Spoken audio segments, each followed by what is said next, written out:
Hello students, welcome to the online classes presented by AMM public school.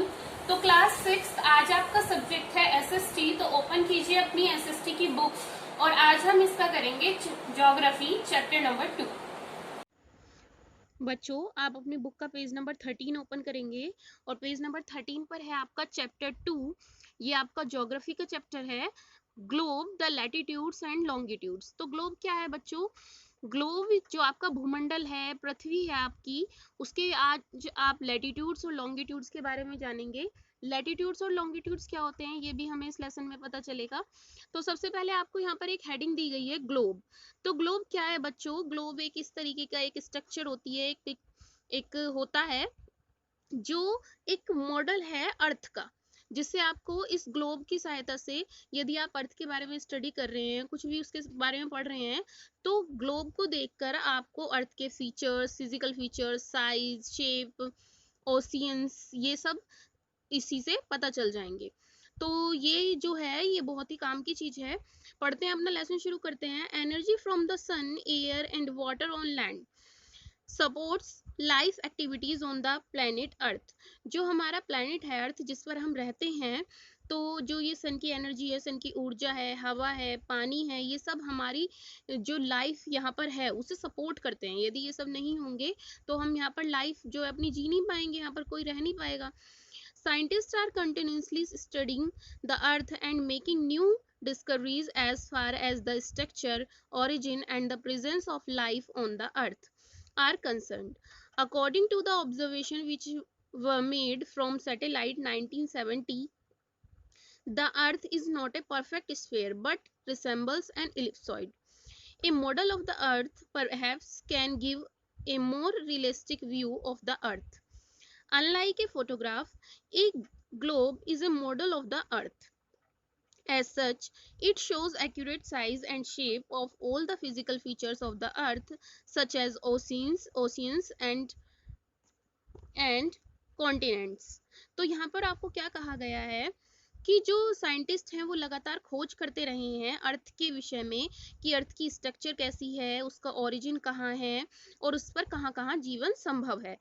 अब जो satellite थी 1970 के अनुसार, उसकी ऑब्जर्वेशन यानी कि उसकी जो उसके अनुसार, उसकी देखरेख के अनुसार अर्थ जो है यानी कि जो पृथ्वी है, एक परफेक्ट स्फेयर नहीं है, एक पूरा गोला नहीं है, बल्कि वो क्या है, एलिप्सॉइड है। थोड़ी क्या है, एलिप्सॉइड।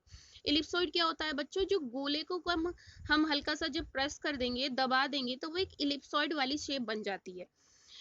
तो जो एक मॉडल है, कौन सा मॉडल? जो ग्लोब है, वो जो है पृथ्वी की हमें रियलिस्टिक व्यू देता है, यानी कि उसका सच्चा जो है उसे हमें दृश्य उसका देता है। उससे हमें क्या पता चलता है? यदि हम पृथ्वी की कोई फोटोग्राफ देखें तो हमें उससे कुछ भी पता नहीं चलेगा और कुछ भी हम उसके बारे में समझ नहीं पाएंगे। लेकिन जो मॉडल है, जो इसका मॉडल है ग्लोब, उससे हम उसके एक्यूरेट साइज यानी कि बिल्कुल सही साइज, शेप और फिजिकल फीचर्स के बारे में जानते हैं अर्थ के। Globes can give a more vivid idea of the earth, but they are rather difficult to carry. However, now we have folded globes that can be inflated. They have become more handy. They are globes which show various relief features which can be felt by our hands. By carefully seeing the globe, we could know the distance between the two adjoining meridians, which decreases as one goes away from the equator towards the pole. यहाँ पर बताया गया है कि जो globe है हमें वो रिलीफ फीचर देती है अर्थ का, जिसे हम अपने हाथ से पकड़ सकते हैं। ग्लोब को हम अपने हाथों में पकड़ भी सकते हैं, फेल्ट मतलब पकड़ सकते हैं, फील कर सकते हैं। यदि हम ग्लोब को ध्यान से देखें तो हम जो है पता लगा सकते हैं दो जो है भूमध्य रेखा हैं उनके बीच की डिस्टेंस का, कैसे कैसे वो जब ध्रुवों की तरफ जाती हैं तो वो घटती जाती हैं। तो ये सब चीजें हम ग्लोब्स को देखकर पता लगा सकते हैं। By rotating the globe one can see the Earth's movement also, because it is made like the Earth rotating on its axis. The north south of the globe is slightly tilted as the earth has a tilt with its orbit. A globe is just a 3-dimensional representation of the earth. जो globe है उसे हम rotate भी कर सकते हैं, जिस तरीके से अर्थ जो है रोटेट होती है अपने एक्सिस पर, यानी कि जो ये ग्लोब होती है इसको आप ऊपर से नीचे की तरफ जब ऐसे हिलाएंगे तो आप इसे रोटेट भी कर सकते हैं। जो पृथ्वी है उसका जो नॉर्थ और साउथ पोल है, जो यानी कि जैसे हमने आपको बताया जो पृथ्वी है वो बिल्कुल गोलाकार नहीं है, नॉर्थ और साउथ पोल पर वो थोड़ी चपटी है, यानी कि थोड़ी सी दबी हुई है और बीच में से जो है वो उभरी हुई है। तो इस तरीके से जो ग्लोब है वो 3D डायमेंशन है, यानी कि जो ग्लोब है वो हमें अर्थ का 3D डायमेंशनल त्रिविमीय रूप दिखाता है। The globe has some limitations as the details of the minutes, things like roads, railways, towns cannot properly shown on the globe. So for the purpose, maps of various size are drawn on different scales. जो globe है उसमें कुछ limitation है जो हमें roads, railway track, towns, गांव ये सब चीजें हमें ग्लोब के द्वारा पता नहीं चल पाती हैं, तो इसके लिए हमें मैप्स का यूज करना होता है जो अलग अलग साइज के मैप होते हैं और जो अलग अलग जगहों के लिए बनाए गए हैं। अब यहाँ पर आता है आपका axis. Axis is the imaginary line passing through the centre of the earth joining the 2 points.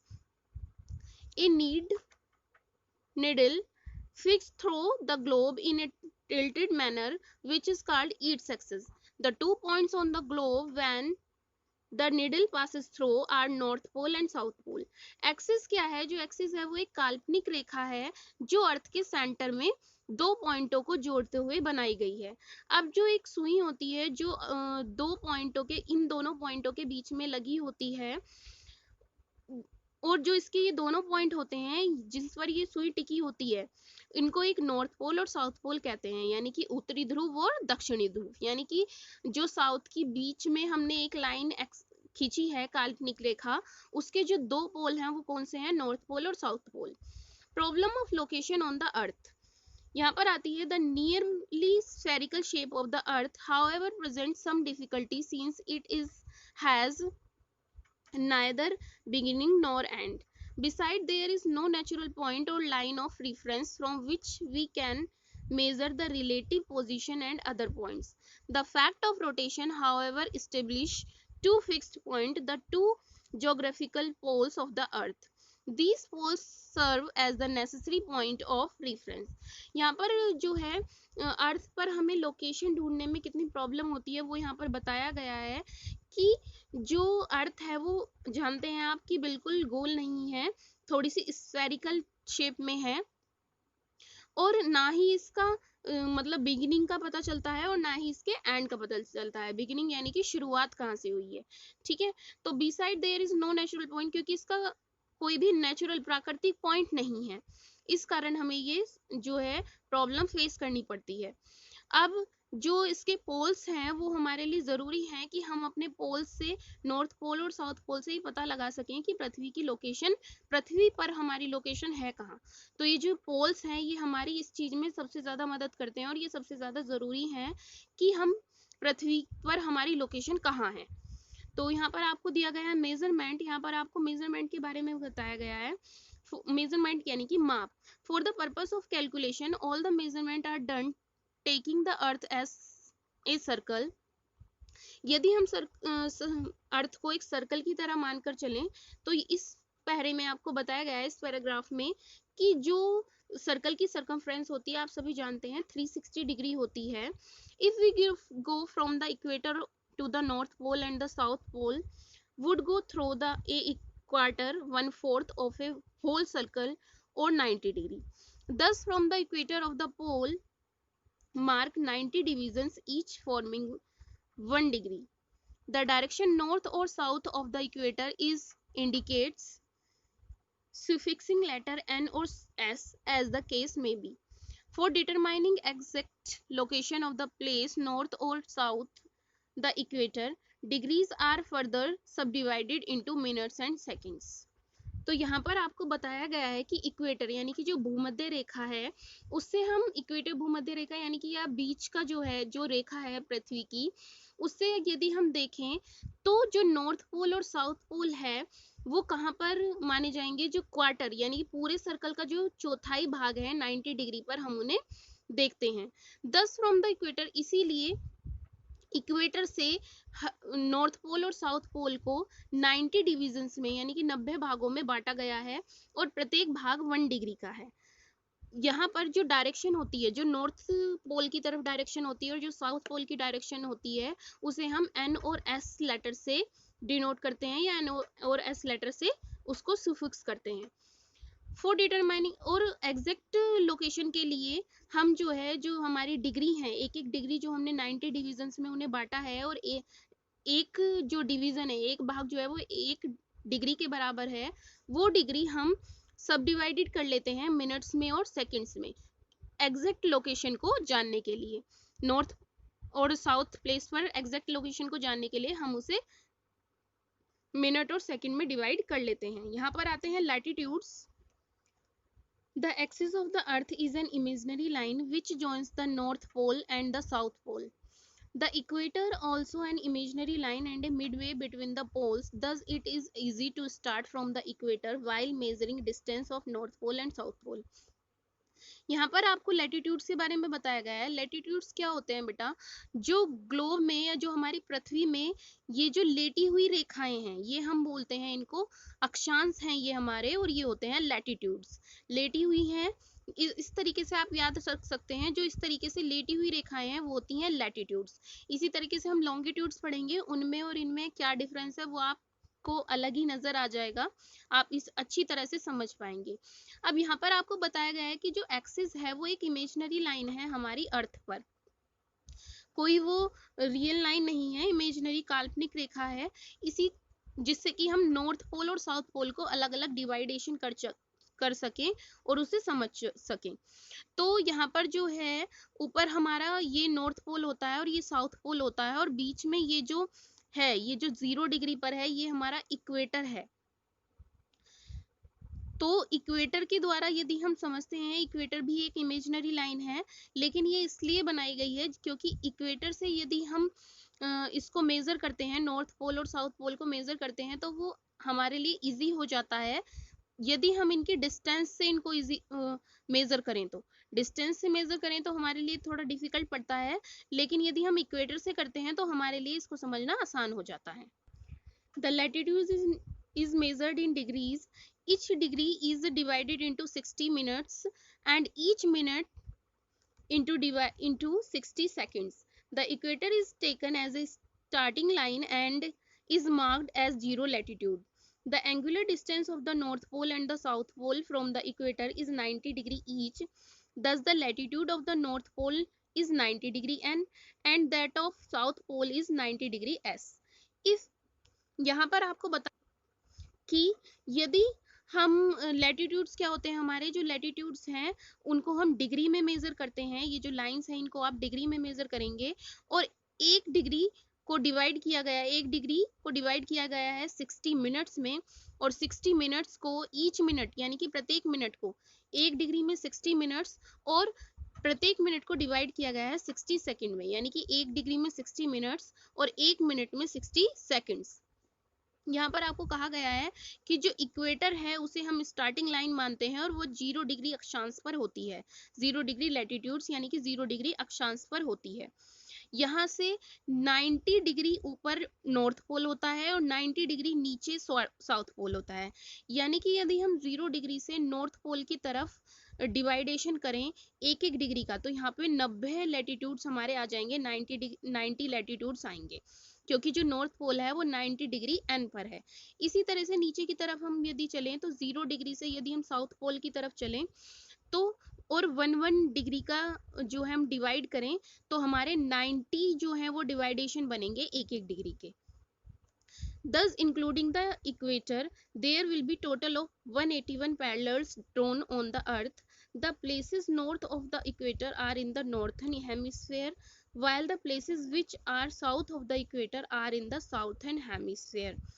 तो इस तरीके से यदि इक्वेटर को भी हम ज्वाइन करें, ये जो इक्वेटर बीच वाली लाइन है, तो इस पूरे ग्लोब में नॉर्थ से साउथ के बीच में 181 हमारी पैरेलल लाइंस यानी कि इस तरीके से ये वाली लाइंस आ जाएंगी, आती हैं। और ये जो नॉर्थ पोल की तरफ जो हमारा ये आधा हिस्सा है, इस सर्कल से इस जीरो वाली जो हमारी अक्षांश है, इससे ऊपर का जो हिस्सा है नॉर्थ पोल वाला, इसको हम बोलते हैं उत्तरी अर्ध गोलार्ध। और जो ये साउथ की तरफ, साउथ पोल की तरफ जो ये आधा भाग है, आधा गोला है हमारा, इसको हम बोलते हैं दक्षिणी अर्ध गोलार्ध। हेमी मतलब अर्ध और स्फेयर मतलब गोलार्ध, यानी कि आप जो अर्थ को बोलते हैं। नेक्स्ट आपका यहाँ पर दिया गया है इंपॉर्टेंट पैरेलल ऑफ लैटिट्यूड्स। अब जो ये लैटिट्यूड्स हैं जो हमने पढ़े, ये इतने सारे आपको नजर आ रहे हैं, यहाँ पर 15 डिग्री 15 के गैप में दिए गए हैं, यानी कि 0 से 15 के बीच में 15 जो है हमारे अक्षांश हैं, 15 लैटिट्यूड्स हमारे हैं, क्योंकि 1 डिग्री का 1 लैटिट्यूड्स होता है। तो इनके बीच में कुछ बहुत ही इंपॉर्टेंट यानी कि कुछ महत्वपूर्ण पैरेलल्स होते हैं, महत्वपूर्ण पैरेलल लैटिट्यूड्स होते हैं, उनके बारे में हम यहाँ पर पढ़ेंगे, क्योंकि जो 90 हैं उनमें से कुछ बहुत महत्वपूर्ण है, सारे हम इनकी स्टडी नहीं करते हैं, कुछ नॉर्मल होते हैं और कुछ बहुत इंपॉर्टेंट होते हैं। Other than the equator, there are two important parallels of latitude in each hemisphere, while correspond with dividing lines of heat zones of the Earth. Since the Earth rotates on its axis and follows a regular path around the sun, certain parts of the earth receives more solar energy than others, and various other phenomena happen as a matter of routine. The important parallels are the following. अब यहाँ पर आपको बताया गया है कि heat zone के हिसाब से, हीट जोन क्या होता है बच्चों, पृथ्वी के किस हिस्से पर सूर्य का कितनी ऊष्मा गिरती है, कितनी ऊष्मा उस पर इफेक्ट करती है, उसके आधार पर हीट जोन हमारे बनाए गए हैं। तो पृथ्वी के हीट जोन के अनुसार हमारे दो इंपॉर्टेंट पैरेलल लैटिट्यूड्स होते हैं। जैसे कि आप जानते हैं कि पृथ्वी अपने अक्ष पर भी घूमती है और पृथ्वी सूर्य के चारों ओर भी चक्कर लगाती है। तो पृथ्वी के प्रत्येक हिस्से पर सूर्य की जो ऊष्मा है वो अलग अलग पड़ती है, एक समान नहीं पड़ती है। तो उस आधार पर यहाँ पर कुछ हमारी जो है इंपॉर्टेंट पैरेलल लैटिट्यूड्स दिए गए हैं। ट्रॉपिक ऑफ कैंसर यानी कि कर्क रेखा, ट्रॉपिक ऑफ कैप्रिकॉर्न यानी कि मकर रेखा, आर्कटिक सर्कल और अटलांटिक यानी कि उत्तरी ध्रुव और दक्षिणी ध्रुव। हीट जोन्स ऑफ द अर्थ, यहाँ पर आपको हीट जोन्स दिए गए हैं। हीट जोन यानी कि पृथ्वी की कौन सी जो रेखा है, कौन सी जो लैटिट्यूड्स हैं उन पर सूर्य का कितनी ऊष्मा गिरती है, या जहां पर सूर्य ज्यादा इफेक्ट करता है, वो उसके हीट जोन्स होते हैं। तो यहाँ पर आपको पहला दिया गया है द टॉरिड जोन। अब जो हीट जोन है ये आपको इस डायग्राम से पूरा क्लियरली समझ में आ जाएगा कि हीट जोन्स पृथ्वी पर कैसे कैसे होते हैं। तो ये जो आपको टेरिड जोन और टेम्परेट जोन, ये सब आपको फ्रीज जोन, ये जो आपको दिए गए हैं, ये आप एक बार रीड करेंगे पूरा, ये जो लिखा हुआ है मैं आपको इसकी एक्सप्लेनेशन बता देती हूँ। ये जो टॉरिड जोन होता है ये कर्क रेखा और मकर रेखा के बीच का हिस्सा होता है, यानी कि जो विषुवत जोन होता है, ये जो है यहाँ पर सूर्य की जो किरणें हैं वो साल में एक बार बिल्कुल सीधी इस जोन में जरूर पड़ती हैं, साल में एक बार ऐसा जरूर होता है, इसीलिए ये जोन सबसे गर्म क्षेत्र होता है, यानी कि यहाँ पर सबसे ज्यादा गर्मी होती है। और ये कर्क रेखा और मकर रेखा के बिल्कुल बीच का हिस्सा होता है, ये आप देख रहे हैं ना, ये जो डार्क ब्लू सा है ये इसी तरीके से। और साल में एक बार जो सूर्य है वो इसके जस्ट ऊपर होता है, यानी कि इस क्षेत्र में सबसे ज्यादा गर्मी पड़ती है। नेक्स्ट यहाँ पर आपका कर्क रेखा से ऊपर आता है नॉर्थ टेम्परेट जोन। ये होता है आपका उत्तरी शीतोष्ण कटिबंध। शीतोष्ण कटिबंध यानी कि यहाँ पर ना तो ज्यादा गर्मी पड़ती है और ना ही ज्यादा सर्दी पड़ती है, यानी कि यहाँ पर जो टेम्परेचर है वो लगभग बीच में बना रहता है, यानी कि मिड में बना रहता है। तो बच्चों, और ये वाला जो जोन होता है आपका, ये होता है जैसे कि जो कर्क रेखा होती है ये तो आप जानते हैं जो मिड में होती है वो 0 डिग्री पर होती है। 0 डिग्री से 23.5 डिग्री ऊपर ये हमारी ट्रॉपिक ऑफ कैंसर यानी कि कर्क रेखा होती है। इससे 66.5 डिग्री ऊपर ये हमारा नॉर्थ वाला जोन होता है, इसके जो बीच का हिस्सा है 66.5 और 23.5 के बीच का जो भाग है वो है हमारा नॉर्थ टेम्परेट जोन। ये जो है हमारा ये नॉर्थ की साइड है, ट्रॉपिक ऑफ कैंसर से ऊपर है तो नॉर्थ की साइड है, इसीलिए हमारा ये नॉर्थ टेम्परेट जोन है। इसी तरीके से ट्रॉपिक ऑफ कैप्रिकॉर्न के नीचे वाला जो हिस्सा होता है, यानी कि जो साउथ की तरफ होता है, वो होता है हमारा साउथ टेम्परेट जोन। इसे कहते हैं दक्षिणी शीतोष्ण कटिबंध। यहाँ पर भी जो है टेम्परेचर जो है मीडियन बना रहता है, ना ज्यादा यहाँ पर गर्मी होती है और ना ही ज्यादा सर्दी होती है। इसकी मेजरमेंट भी यही होती है कि ये जो 0 डिग्री सेल्सियस से 23.5 डिग्री पर जो हमारी ट्रॉपिक ऑफ कैप्रिकॉर्न है, और नीचे से ये जो 66.5 पे हमारा साउथ पोल है, इसके बीच का जो हिस्सा होता है, ये साउथ ऑफ टेम्परेट जोन होता है। नेक्स्ट आते हैं आपका, ये जो आपको ऑरेंज सा नजर आ रहा है, नॉर्थ फ्रिजिड जोन और साउथ फ्रिजिड जोन। ये जो है हमारे, ये 0 डिग्री सेल्सियस से 66.5 डिग्री पर हमारे होते हैं। 0 डिग्री से 66.5 डिग्री पर हमारा ये होता है। इसका ये है उत्तरी शीत कटिबंध, यानी कि यहाँ पर जो है सर्दी, हमेशा सर्दी रहती है। ये ठंडे क्षेत्र हैं हमारे, ये जो नॉर्थ की तरफ है और इसी तरीके से ये नीचे से साउथ की तरफ है।